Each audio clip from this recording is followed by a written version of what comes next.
আজকে আমি তোমাদের পর্যায় সারণীর ১ থেকে ২০ পর্যন্ত যে মৌলগুলা আছে তাদের ভর সংখ্যা মনে রাখার শর্টকাট টেকনিক নিয়ে আলোচনা করব। আমরা জানি কোনো একটি মৌলের ভর সংখ্যা বলতে ওই মৌলের নিউক্লিয়াসে অবস্থিত প্রোটন এবং নিউট্রন সংখ্যার সমষ্টিকে ভর সংখ্যা বলে। আমি এখানে ১ থেকে ২০ পর্যন্ত যে মৌলগুলো আছে তাদের মধ্যে যাদের পারমাণবিক সংখ্যা হচ্ছে বিজোড় তাদেরকে আমি এখানে রেখেছি। এখন ফার্স্ট হচ্ছে হাইড্রোজেন। এখন আমরা সবাই জানি যে হাইড্রোজেনের পারমাণবিক সংখ্যা হচ্ছে ১। হাইড্রোজেনের পারমাণবিক সংখ্যাও ১, পারমাণবিক ভরও হচ্ছে ১। সেক্ষেত্রে হচ্ছে আমাদের এইটার জন্য কোনো শর্টকাট টেকনিক দরকার নেই। এটা শুধুমাত্র আমরা ১ দিয়েই আর কি মনে রাখবো। আচ্ছা, এরপর আমাদের হচ্ছে লিথিয়াম। এখন লিথিয়ামের পারমাণবিক সংখ্যা হচ্ছে ৩। এখন লিথিয়ামের পারমাণবিক ভর হচ্ছে ৩ গুণ ২ প্লাস 1। এইটা করলে আমরা এখানে 7 পাবো।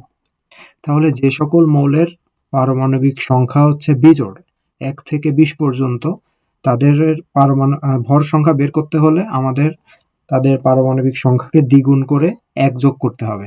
তাহলে আমরা তাদের ভর সংখ্যাটা পেয়ে যাব। এরপরের যে মৌলটা আছে সেটা হচ্ছে বোরন। এখন বোরনের পারমাণবিক সংখ্যা হচ্ছে ৫। তাহলে আমরা যদি ৫কে দ্বিগুণ করি তাহলে ৫ গুণ ২ প্লাস 1। তাহলে আমরা এখানে কি পাবো? আমরা এখানে পাবো হচ্ছে 11। এর পরের মৌল হচ্ছে নাইট্রোজেন। এখন নাইট্রোজেন একটু ব্যতিক্রম, কারণ নাইট্রোজেনের ভর সংখ্যা হচ্ছে 14। এটা হচ্ছে আমরা যদি 7কে দ্বিগুণ করে দিই তাহলে হচ্ছে আমরা এখানে 14 পাবো। এটা হচ্ছে ব্যতিক্রম। আচ্ছা, এরপরের যে মৌলটা সেটা হচ্ছে ফ্লোরিন। ফ্লোরিনের ভর সংখ্যা হচ্ছে ১৯। এখন এইটাকে আমাদের যদি পাইতে হয় তাহলে আমরা কি করব? 9 গুণ 2 প্লাস 1। তাহলে আমরা এখানে পেয়ে যাব হচ্ছে 19 বা 19। এরপরের যে মৌলটা সেটা হচ্ছে সোডিয়াম। সোডিয়ামের ভর সংখ্যা হচ্ছে 23। এখন এইটা পাইতে হলে আমাদের 11কে 2 দ্বারা গুণ করতে হবে। 11 গুণ 2 প্লাস 1। তাহলে আমরা এখানে পাবো হচ্ছে 23। এরপরে যে মৌলটি সেটা হচ্ছে অ্যালুমিনিয়াম। অ্যালুমিনিয়ামের পারমাণবিক সংখ্যা হচ্ছে 13 আর ভর সংখ্যা হচ্ছে 27।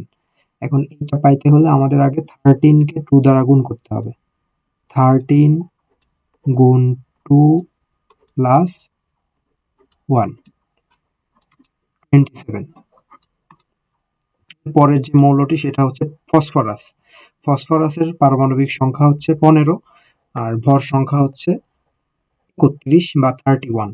তাহলে আমরা এখানে কি করব? 15কে 2 দ্বারা গুণ করব। 15 গুণ 2 প্লাস 1। তাহলে এখানে আমরা কত পাবো? 31 বা 31। আমরা এখন ক্লোরিনের পারমাণবিক ভর বা পারমাণবিক সংখ্যা যেটাই বলি না কেন সেটা যদি বের করতে চাই তাহলে আমাদের কি করতে হবে? 17 গুণ 2 প্লাস 1.5। তাহলে আমরা এখানে পেয়ে যাব হচ্ছে 35.5। এটা একটু ব্যতিক্রম। এরপরের যে মৌলটা সেটা হচ্ছে পটাশিয়াম। এখন পটাশিয়ামের পারমাণবিক সংখ্যা হচ্ছে 19 আর ভর সংখ্যা হচ্ছে 39। তাহলে এইটা পাইতে গেলে আমাদের 19কে 2 দ্বারা গুণ করতে হবে। 19 গুণ 2 প্লাস 1। তাহলে আমরা এখানে পেয়ে যাব 39। তাহলে 1 থেকে 20 পর্যন্ত যে সকল মৌল আছে তাদের মধ্যে যে সকল মৌলের পারমাণবিক সংখ্যা হচ্ছে বিজোড় তাদের ভর সংখ্যা পাইতে হলে আমাদের তাদের পারমাণবিক সংখ্যাকে 2 দ্বারা গুণ করে 1 যোগ করলেই আমরা পেয়ে যাব। কিন্তু এখানে আমরা দেখতে পাচ্ছি কি হাইড্রোজেন হচ্ছে এইটার ব্যতিক্রম।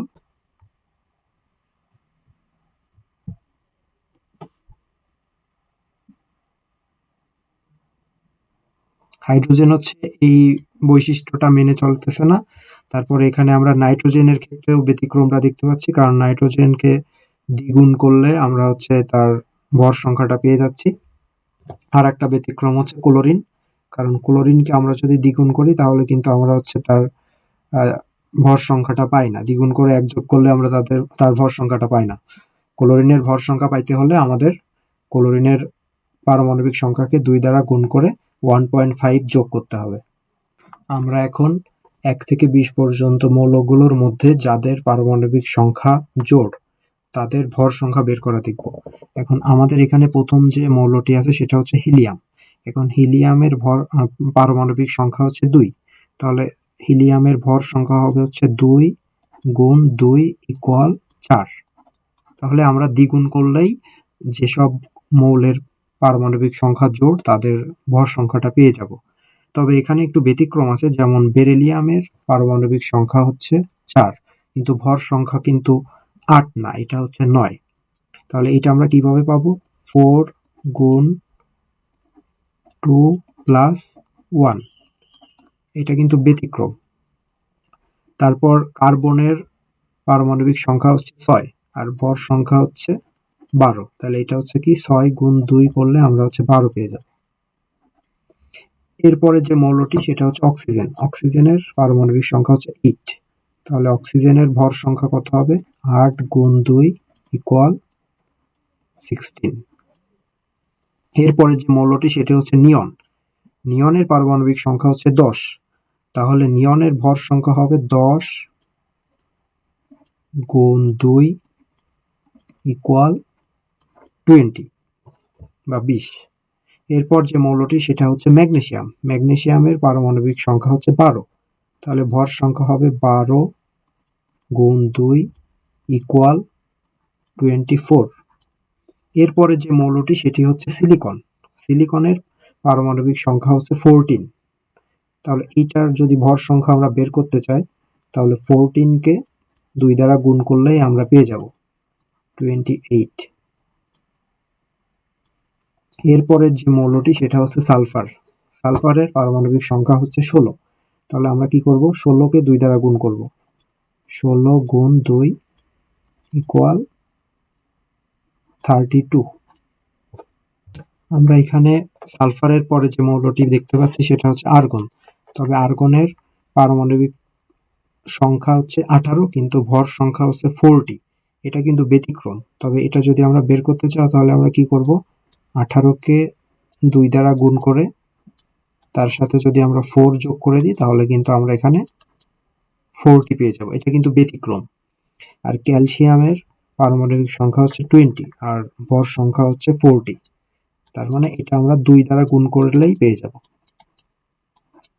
তাহলে আমরা হচ্ছে পর্যায় সারণীতে 1 থেকে 20 পর্যন্ত যে মৌলগুলা তাদের ভর সংখ্যা বের করা কিন্তু শিখে গেলাম। এখন এখানে যেগুলা দেখতে পাচ্ছি আমরা, এই যে সকল মৌলের পারমাণবিক সংখ্যা হচ্ছে জোড়, তাদের ভিতর হচ্ছে শুধুমাত্র এখানে বেরিলিয়ামটা হচ্ছে ব্যতিক্রম, কারণ বেরিলিয়াম হচ্ছে ছিল 9। তারপর এখানে আমরা আরেকটা ব্যতিক্রম পাইছি সেটা হচ্ছে আর্গন। তাহলে এই দুইটা মৌলকে এখানে একটু মনে রাখতে হবে, বেরিলিয়াম আর হচ্ছে আর্গন।